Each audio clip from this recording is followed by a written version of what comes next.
We are going to know about Plato. लिख देते हैं कि इनकी जो बुक थी बहुत फेमस थी, उसमें क्वेश्चन हमेशा ही आता है। उनकी बुक का नाम था द रिपब्लिक। जैसे इमाइल है, इमिली इमिली नहीं है, रूसो की किताब का नाम इमाइल है, सही प्रोनाउंस कीजिएगा, इमाइल, इमिली नहीं है, ठीक है। तो द रिपब्लिक जो है वो इनकी किताब का नाम है, ठीक। और जानते हैं इनके बारे में, देखिए प्लेटो जो थे वो आपके 427 बीसी बिफोर क्राइस्ट से लेकर 347 बिफोर क्राइस्ट, बहुत पहले के आपके दार्शनिक हैं, बहुत इंपॉर्टेंट दार्शनिक हैं और स्कॉलर हैं, ठीक है, विद्वान हैं, शिक्षाविद हैं, विचारक हैं। और ये कहीं ना कहीं आदर्शवाद जो था, जो कि आपका ट्रुथ ब्यूटी गुडनेस सत्यम शिवम सुंदरम को लेकर बात करता है, उस सोच के, उस स्कूल ऑफ थॉट यानी कि उस वाद के फाउंडर्स में से जब नाम लिया जाता है तो आपका प्लेटो का नाम जरूर लिया जाता है, ठीक है। ये बात समझ में आ गई? हाँ।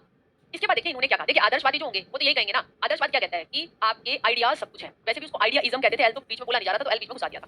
तो इनके हिसाब से भी क्या है, प्लेटो के हिसाब से, कि हमारा मन और स्वयं, यानी कि जो हमारा मन है और स्वयं है वही अल्टीमेट सत्य है और रियलिटी है, ठीक है। जो बाहर क्रिएशन है वो हमारे मन का क्रिएशन है। जैसे कि अगर ये पेन दिखाई दे रहा है, ठीक है, तो पेन जो है ये बाहर एक ठोस वस्तु है, भौतिक जगत की है, मेटीरियलिस्टिक वैल्यू है इसकी, ठीक है, सही है। मगर ये पेन जो है, ये पेन सत्य तब है क्योंकि ये हमने जो है हमारा रिफ्लेक्शन माइंड का हुआ तो हमने इसका निर्माण किया, अपने आप में ये कुछ नहीं है, ठीक है। ठोस मटेरियल जगत को असली जगत नहीं मानते, उनके हिसाब से ये है कि माइंड यानी कि हमारा मन, ठीक है, और स्वयं वही अल्टीमेट ट्रुथ है, वही सत्य है, वही वास्तविकता है। जो ये क्रिएशन है यूनिवर्स का, यानी कि गाड़ी, ये पेन, ये स्मार्ट टीवी, ये आईफोन, ये रिफ्लेक्शन है दिमाग का। तो दिमाग में आइडिया, सब कुछ दिमाग में, सब कुछ रियलिटी यहाँ पे, ठीक है। ये चीजें मिले, समझ में आई? हाँ, आगे करते हैं, ठीक है। तो बाकी जो पढ़ने के लिए तैयार है उनको मैं समझाना चाहूंगी कि भाई तो भाई आगे अगर हम बात करते हैं तो इन्होंने कहा कि माइंड और सेल्फ, ठीक है, यानी कि मन और स्वयं ही अल्टीमेट ट्रुथ और रियलिटी है। ये जो हमारा मटेरियल भौतिक जगत है वो हमारे मन की ही क्रिएशन, जैसे कलम है ये मन की क्रिएशन, ठीक। शिक्षा की अवधारणा एवं लक्ष्य को लेकर इनकी क्या बात है? तो प्लेटो साहब कहते हैं कि शिक्षा का अभिप्राय उस ट्रेनिंग से है जिसके द्वारा अच्छी आदतों के माध्यम से नैतिक विकास होता है। देखिए कहीं ना कहीं हम जब आइडियलिज्म की बात करते हैं, आदर्शवाद की, तो हम नैतिक विकास पर बल बहुत ज्यादा देते हैं, ठीक है, देते हैं ना। तो उसको लेकर अगर हम बात करें तो वो कहते हैं कि शिक्षा का अभिप्राय उस ट्रेनिंग से है जिसके द्वारा अच्छी आदतों के माध्यम से नैतिक विकास होता है, ठीक है। नैतिक विकास हमें करना है तो मैं गुस्सा नहीं होती, मुझे ना फील होता है।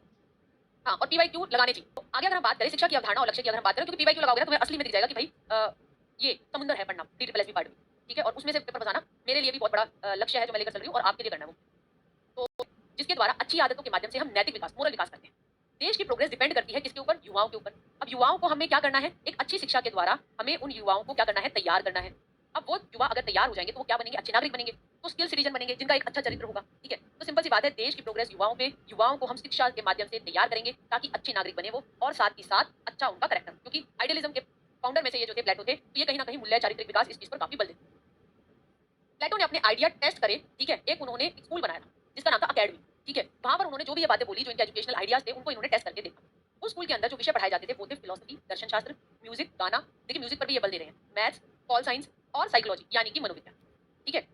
प्लेटो के अंदर अगर हम बात करें तो प्लेटो क्या है भाई? आदर्शवादी है या प्रकृतिवादी है? कौन है बताइए, जल्दी से बताइए। भाई प्लेटो जो है वो हमारे आदर्शवादी है, ठीक है।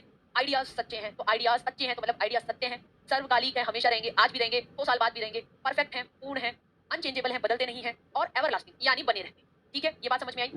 फिजिकल और मटेरियल वर्ल्ड यानी ये जो भौतिक सामान है, जैसे मैंने पेन कहा, ये टीवी कहा, या आईफोन कहा, ये हमारे आइडियाज पर ही आधारित है। दिमाग की उपज आइडिया, उससे ये चीजें बनी, क्रिएशन हुई, ठीक है। ये बात प्लेटो ने कहा कि भैया दुनिया दो तरीके, ठीक है, ये दो तरीके की दुनिया, ठीक है। वैसे तो लोगों के दो मुंह फेस होते जा रहे हैं आजकल, आगे कुछ पीछे कुछ, ठीक है, मगर प्लेटो ने कहा दुनिया है दो तरीके। एक है भाई वर्ल्ड ऑफ आइडिया। अंजलि ये क्या समझ में नहीं आया? देखो बेटा इसमें सिंपल क्या है, जो जो ये बातें अपने दर्शन शास्त्र में कह रहा था, इसने कहा चल अप्लाई करके देखो। Philosophy, music, maths, pol science, psychology पढ़ाया जाता था। प्लेटो क्या है? आदर्शवादी। आदर्शवाद की आपने क्लास लगाई होगी तो आपको समझ में आ गया होगा, वो आइडियाज को सबसे ऊपर और सुप्रीम मानते हैं। आइडियाज कभी मरते नहीं है, तो वो बने रहते हैं, चेंज नहीं होते। इसके बाद इन्होंने कहा कि भाई विश्व यानी ये दुनिया दो तरीके, ठीक है। एक है आइडियाज की दुनिया जो कि हमारी आध्यात्मिक विश्व है, वो रियल है, सच्चा है, ठीक है। मटेरियल विश्व, ये आईफोन, ये खूबसूरती, ये ब्यूटी प्रोडक्ट, ये कपड़े, ठीक है, ये जो है मटेरियल वर्ल्ड, इसको हम अनुभव करते हैं अपने इंद्रियों द्वारा। इंद्रियों द्वारा देखते हैं ना, अरे कितनी खूबसूरत ड्रेस पहनी है दीपिका पादुकोण ने, तो इंद्रियों द्वारा तुमने देखा एक मटेरियल वर्ल्ड को, ठीक है। टेम्पररी है, अस्थायी है, ठीक है, यौवन ढल जाएगा, ठीक है, बुढ़ी हो जाती है हीरोइन हीरोइन है ना, उसी तरीके से डिस्ट्रक्टिबल है, नश्वर है, ठीक। जो हमारा मटेरियल वर्ल्ड है, आज मेरे पास जो फोन है, आज से 10 साल बाद वो फोन मेरे लिए कोई, मुझे लगेगा ये तो पुराना हो गया है ना। Exist according to time and space, और जो मटेरियल वर्ल्ड है वो आपका समय और स्पेस के अनुसार उसकी सच्चाई निर्भर करती है। आज से 20 वर्ष पहले मोबाइल फोन का कोई कॉन्सेप्ट नहीं था, उस टाइम टेलीफोन भी बड़ा इंपॉर्टेंट था, और उसके कई साल पहले मेरे पिया गए रंगून क्या है, वहां से टेलीफोन, मतलब उसमें गाने बन रहे हैं कि मेरे पिया ने टेलीफोन किया है, वो कितना इंपॉर्टेंट इवेंट है उस महिला के जीवन में, उसका पति या उसका पिया वहां से फोन कर रहा है। और आज की डेट में देखिए फोन मतलब क्या इतना इंपॉर्टेंट है, ठीक है, नहीं है ना। तो वही वाली बात है, यहाँ पे जो मटेरियल वर्ल्ड है वो समय एवं स्थान के अनुरूप अस्तित्व रहता है, ठीक। ये सारी बातें पहले के समय में चिट्ठी थी, बहुत महत्वपूर्ण थी, टेलीग्राम था, ठीक है, फोन पे बात हो जाती थी, 1 मिनट हो गई, इतने की कॉल हो गई, रखते हैं, ठीक है। आज क्या है, नहीं है ना। आज की डेट में तो लोगों की सांस रुक जाती है अगर फेसबुक और इंस्टा थोड़ी सी देर के लिए कुछ टेक्निकल ग्लिच आए और वो अटक गया भैया, लोगों ने पोस्ट करने स्टार्ट, अटक गया इंस्टा, जैसे लोगों की सांस अटक गई है, फेसबुक अटक गया है, ठीक है। तो आज की डेट में वो मटेरियल वर्ल्ड जो है वो उस हिसाब से है, ठीक है। हाँ, आज के टाइम में भी आप फोन उठाते ही नहीं, बिल्कुल अंजलि सही कह रही हो तुम, ठीक है। आगे अगर हम बात करें एम्स ऑफ एजुकेशन की, शिक्षा के जो है लक्ष्यों की, एम्स ऑफ एजुकेशन, हाँ बेटा यही है। देखिए ये मेरी क्लास को डिफर करेगी औरों की क्लास से। भाई हम जीवन के अनुभव से जोड़कर चीजों को रिलेट करके करेंगे, वो पढ़ाना है। मैं हजार बार कहती हूँ, बच्चे पढ़े रहते हैं, मैडम नोट्स दे दो, ये पीपीटी दे दो, पहले दे दो, हम इसे रट लेंगे। मैंने बोला जो मैं बात करती हूँ ना क्लास में, जो बच्चा मेरा सेशन लगाता है उसके अंदर मैं सोच विकसित करती हूँ, पेपर में वो रिफ्लेक्ट करता है। कल ही एक बच्चे का मैसेज आया, शायद वो क्लास भी लगा रहा होगा, शुभम नाम का लड़का है, ठीक है, केवीएस में 141 मार्क्स लेकर आया वो लड़का, इंटरव्यू में किसी कारण उसको वो रह गया, फिर से टूटा है और बड़ी आशा के साथ उसने कहा मैडम आपसे पढ़ा था, मेरे पेडागोजी में 51 मार्क्स आए थे 60 में। तो बड़े भरोसे के साथ देखिए, एक बार जब आप सेलेक्ट नहीं होते तो बड़ी मुश्किल से अपना, ठीक है, तो ध्यान से पढ़िए, ठीक। हाँ, कुछ नया सीखेंगे, कुछ नया जुड़ेंगे। ऑब्वियसली देखिए, प्लेटो है, हम सबने पढ़ा है, सुकरात का स्टूडेंट प्लेटो, प्लेटो का स्टूडेंट एरिस्टोटल यानी अरस्तु। सुकरात ने प्रश्न उत्तर विधि दी, प्लेटो ने जो है डिस्कोर्स एनालिसिस यानी कि आप जो बातचीत वगैरह करते हैं उसकी बात कही, अरस्तु ने आगमन और निगमन विधि दी। इतना ही कह के बातें आगे निकल जाती है, ठीक है। आगे अगर हम बात करते हैं कि शिक्षा के लक्ष्यों की, तो उन्होंने कहा देखिए, ये आदर्शवादी थे तो कहीं ना कहीं स्व की अनुभूति यानी सेल्फ रियलाइजेशन पर इन्होंने काफी बल दिया। टीचर की ड्यूटी है बच्चे को मदद करना कि वो ट्रुथ और रियलिटी ऑफ गॉड, भगवान की वास्तविकता को रियलाइज कर पाए, ठीक। सत्य सौंदर्य और भद्रता यानी ट्रुथ ब्यूटी गुडनेस, सत्य एवं सुंदर को रियलाइज करना, उसको पाना, ठीक है। आध्यात्मिक मूल्यों का विकास, क्योंकि ये कहीं ना कहीं आदर्शवादी है ना। व्यक्तित्व का विकास, अच्छी आदतें और अच्छा चरित्र बच्चे के अंदर विकसित हो, ठीक है। तो ये सारी बातें हो गई। आगे और देखिए, ये कहते हैं आदतें विकसित करो, विकसित करो। कल हमने देखा रूसो कह रहे हैं आदतों की कोई जरूरत नहीं है, तो इस चीज को देखिए, ठीक है। हाँ, मिशन की तो इन्होंने कहा to develop qualities of good citizenship यानी कि उत्तम नागरिकों के गुणों का विकास करना चाहिए शिक्षा को। मानव जीवन में संघर्ष प्रबंधन तथा साम्यता की स्थापना, इक्विलिब्रियम बने, ठीक है, भसड़ कम हो। राज्य हेतु इसमें एकता का निर्माण, देखिए राज्य को बड़ा इंपॉर्टेंट मानते हैं, राज्य राज्य अल्टीमेटली बंदा जो है वो राज्य का भाग बन जाएगा, राज्य जो है वो नेशनल इंटीग्रेशन, राष्ट्रीय एकता और पेट्रियोटिज्म, देशभक्ति, इस पर काम करेगा। तो ये बात इन्होंने बहुत बोली है, ठीक है। तो इसमें एक तरफ तो कहते हैं बंदे का विकास, बंदे का विकास, एक तरफ कहते हैं हाय समाज का भाग है, समाज में जो है नेशनल इंटीग्रेशन की बात करो, स्टेट बड़ा इंपॉर्टेंट है। तो कहीं ना कहीं अपनी ही बातों में कॉन्ट्राडिक्ट मारते हैं।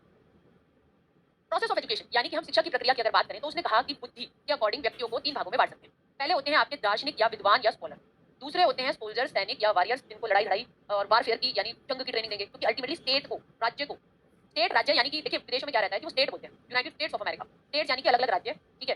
देश के संदर्भ में आप सोच सकते हैं, जैसे हमारे यहाँ प्रदेश हो गया फिर एक देश बना, तो स्टेट इन टर्म्स में है कि एक एरिया जिसकी वेल डिफाइंड बाउंड्री है, टेरिटरी है, रीजन है, जिसमें एक जनसंख्या रहती है। तो ये कहते हैं कि अगर हमें शिक्षा देनी है तो हमारे बुद्धि के अकॉर्डिंग 3 तरीके के फिलोसफर्स, स्कॉलर्स, दूसरे सोल्जर्स या वॉरियर्स जिनको लड़ाई की ट्रेनिंग देंगे, तीसरा लेबरर्स यानी कि श्रमिक जिनको हम प्रोड्यूस और जो कि फिजिकल कार्य करें उस पर हम बल देंगे। आगे अगर हम बात करें हमारी, अब इन्होंने देखिए करिकुलम यानी पाठ्यचर्या अलग अलग दे रखी है हर स्टेज की, तो इसको बड़ा ध्यान से देखें, ठीक है। कोई वीडियो किसी और करिकुलम की बात करें अगर हम प्लेटो की, तो भाई इन्होंने कहा है कि प्री प्राइमरी एजुकेशन, पूर्व प्राथमिक स्तर जो कि जन्म से लेकर 6 वर्ष तक होता है, उसको उन्होंने 2 भाग में बांटा। एक तो बांटा जन्म से 3 वर्ष और फिर आपका 4 से 6 वर्ष, ठीक है। अब जन्म से 3 में तो क्या होगा, बच्चा जो है वो अपने घर पे है, ठीक है, तो भाई उसको प्रॉपर पालो, उसको उसके स्वास्थ्य का ध्यान रखो, अच्छा खाना दो, ठीक है, उसको सुखद परिवेश दो जिसमें वो सुखी रहे। नर्सरी में कहा 4 से 6 वर्ष में कि भाई कल्पना शक्ति इंक्रीज करो बच्चे की शिक्षा के द्वारा, पौराणिक कथाएं, माइथोलॉजिकल टेल सुनाइए, ठीक है, पुरानी पुरानी जो भगवान वगैरह की जो जिस कल्चर में जैसी है, जिस संस्कृति में, वो सुनाइए, ताकि बच्चे के अंदर अच्छी आदतें, ताकि बच्चे के अंदर अच्छे मूल्य विकसित, ठीक। स्वस्थ शरीर मस्तिष्क के विकास पर बल तो देना ही देना है। और माँ का इंपॉर्टेंट शिक्षक है आपकी 4 से 6 वर्ष में, यहाँ माँ का रोल दे रहा है। इसके बाद आ गई आपकी प्राथमिक शिक्षा, इसको भी इन्होंने 2 खंड में डिवाइड किया है। एक है आपकी 7 से 13 वर्ष, इन्होंने कहा है कि अलग जो है आपकी एजुकेशन गर्ल्स और बॉयज की स्कूल की बात की, सेपरेट स्कूल जो है वो इनके लिए हो, ठीक। खेल, शारीरिक शिक्षा, संगीत, धर्म, नैतिक शिक्षा तथा गणित, ये विषय आपको प्राथमिक स्तर पर पढ़ाना। बेटा अब आप इसको लेकर बहुत ये मत हुए होना कि हम बिल्कुल नहीं रटना, ठीक है। आप चीजों को सुन लीजिए, पेपर में वो आप पहचान कर पाएंगे, ठीक। माइंड मैप के अंदर ये नहीं है कि हम बिल्कुल याद करने लगे कि प्राइमरी में अरे अरे वो भी पढ़ाना है, शिक्षा भी पढ़ानी है, संगीत भी पढ़ानी है, वो नहीं रट सकते, वो याद भी नहीं रहेगा। तो दिमाग को इतना जोर मत डालिए, ठीक है। चीजों को समझिए, जो जहाँ पे मैं फोकस करना चाहती हूँ। देखिए इन्होंने कहीं ना कहीं सोल्जर, वारफेयर, उसकी शिक्षा की भी बात की, ठीक है, अलग स्कूल्स की बात की जो है गर्ल्स बॉयज की, मगर पढ़ाई दोनों को कराएं, इसको एक बार इन्होंने कहा। क्या समझ में नहीं आया? ये वाली संगीत, धर्म, नैतिक शिक्षा, गणित पढ़ाओ। यहाँ पर मिडल में गीत, संगीत, कविता, गणित पढ़ाओ। स्टूडेंट्स अंडरस्टैंड करेंगे सूक्ष्म नियम यानी कि जो नीचे बिल्कुल गहरे फाइन प्रिंसिपल्स होते हैं, और मुश्किल मुश्किल विषयों को भी अब बच्चा समझने लगेगा, क्योंकि वो एक बुनियाद है उसकी आगे की पढ़ाई। नैतिकता, धर्म एवं राष्ट्र भक्ति यानी पेट्रियोटिज्म की शिक्षा आपको दे। राष्ट्र स्टेट में पेट्रियोटिज्म जाते हैं, राष्ट्रीय एकता बनी रह जाते हैं, ठीक है, तो वो बातें कहीं ना कहीं सिखाएंगे ना आगे।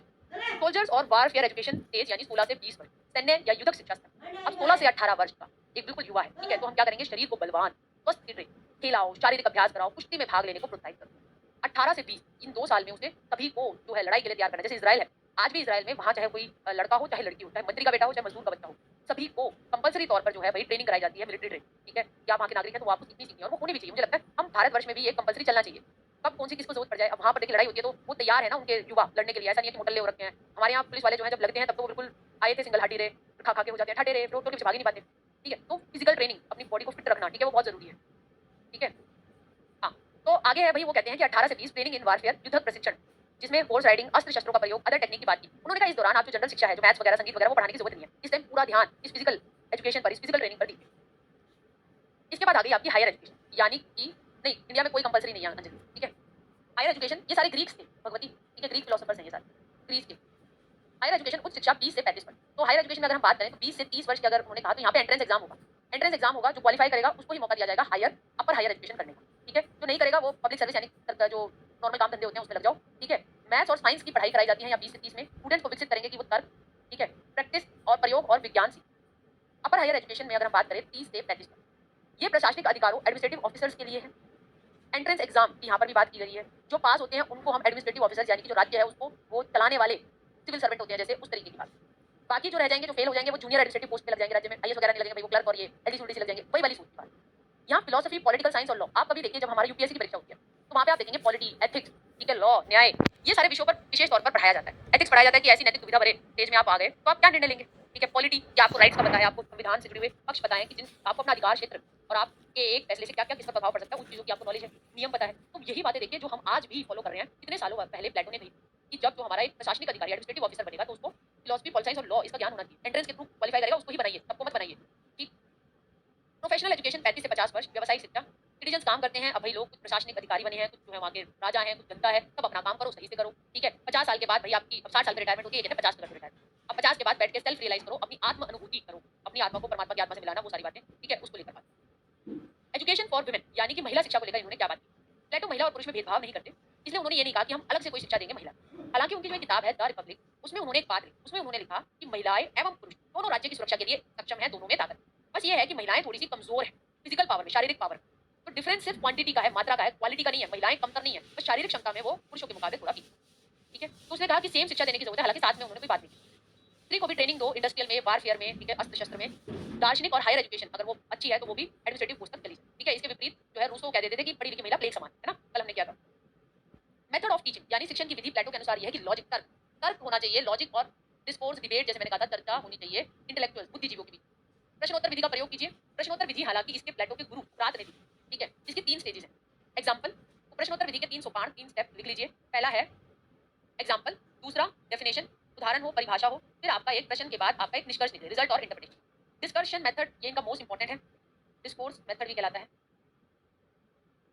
ठीक है। इमिटेशन मेथड, नकल विधि को भी ये कहीं ना कहीं इन्होंने बोला है। और story telling, story telling important है। माइथोलॉजिकल टेल्स, जब पौराणिक कथाओं के तहत बच्चों के अंदर आध्यात्मिक मूल्य विकास करने की बात करते हैं तो वो। सेल्फ स्टडी, स्व अध्ययन पर बल देने की इन्होंने बात की। क्रिटिसिज्म, आलोचना क्या है प्लेटो का। देखिए समाज व्यक्ति के ऊपर है तथा व्यक्तिगत स्वतंत्रता के वो पक्षधर इतने नहीं। अल्टीमेटली समाज में नेशनल इंटीग्रेशन, देशभक्ति हो, और एक तरफ वो कहते हैं कि बंदे के फुल पर्सनैलिटी डेवलपमेंट। जब आजादी नहीं होगी तो वो कैसे होगी। तो आपस में ये दोनों चीजें भिड़ती हैं, एक दूसरे को कॉन्ट्राडिक्ट करती हैं। परिवार के, फैमिली के रोल को इन्होंने इग्नोर किया, उस पर कोई इन्होंने बात नहीं, ठीक। तो ये है हमारे प्लेटो। कल हम करेंगे पॉलो फेरेरो, ठीक है भाई, ये हमारे आइडियलिस्ट आदर्शवादी थे ना, हमने देखा, ठीक है। और इन्होंने क्या कहा कि ये दुनिया दो तरीके की, ठीक है, ठीक है। एक तो हो गया हमारा आइडियाज वाली, ये हमारी सबसे सही है, और एक मटेरियल वर्ल्ड यानी कि भौतिक जगत। अब ये भौतिक जगत जो है ये क्या है, हाँ, ये आपका अस्थायी है, टेम्पररी है, ठीक है, ये सारी बातें। और बताइए, हाँ, उन्होंने राष्ट्र भक्ति एवं राष्ट्रीय एकता की बात की, हाँ, और राष्ट्रीय एकता की बात, और इसके साथ हम राष्ट्रीय एकता की बात, और इसके साथ हम यहाँ लिख देंगे कि स्टेट की सुप्रीमेसी यानी वो सुप्रीम है। और बताइए बेटा, फैमिली, हाँ, इन्होंने की। और आदमी कितने इंडिविजुअल्स को इन्होंने कितने तरीके में बांटा। एक तो हो गए थे आपके दार्शनिक, एक आपके सोल्जर्स, और एक हो गए आपके लेबर्स, ठीक है, यही बात की थी ना इन्होंने। और बताइए, वो इन्होंने सेम एजुकेशन की बात की। Men, डिफरेंस women, जो है same वो education. क्वांटिटी में है, Quantity. Not in quality. Quality में महिला कोई कमतर नहीं। और बताइए, इटर्नल है, सुप्रीम है, वो सत्य है, वो मरते नहीं, ठीक। और हितैषी, शाबाश बेटा, तर्क विधि, ठीक है। और इन्होंने सुकरात जो इनके गुरु थे उसके क्वेश्चन आंसर मेथड को भी कहा। डिस्कोर्स एनालिसिस, ठीक है, यानी चर्चा करना। अब बेटा देखो, जब हम सुनते क्या विकास होगा, इससे विकास होगा आपका आध्यात्मिक भी, और नैतिक भी, और मूल्यों का भी, वैल्यूज का भी विकास होगा। और बताइए, हो गया क्वेश्चन आंसर मेथड, इंग्लिश में लिख दिया, सत्यम शिवम सुंदरम। पॉल साइंस, ठीक है, इसको ऐसे लिखते हैं, इसको ऐसे ना लिख के, बर्थ से 6, ठीक है।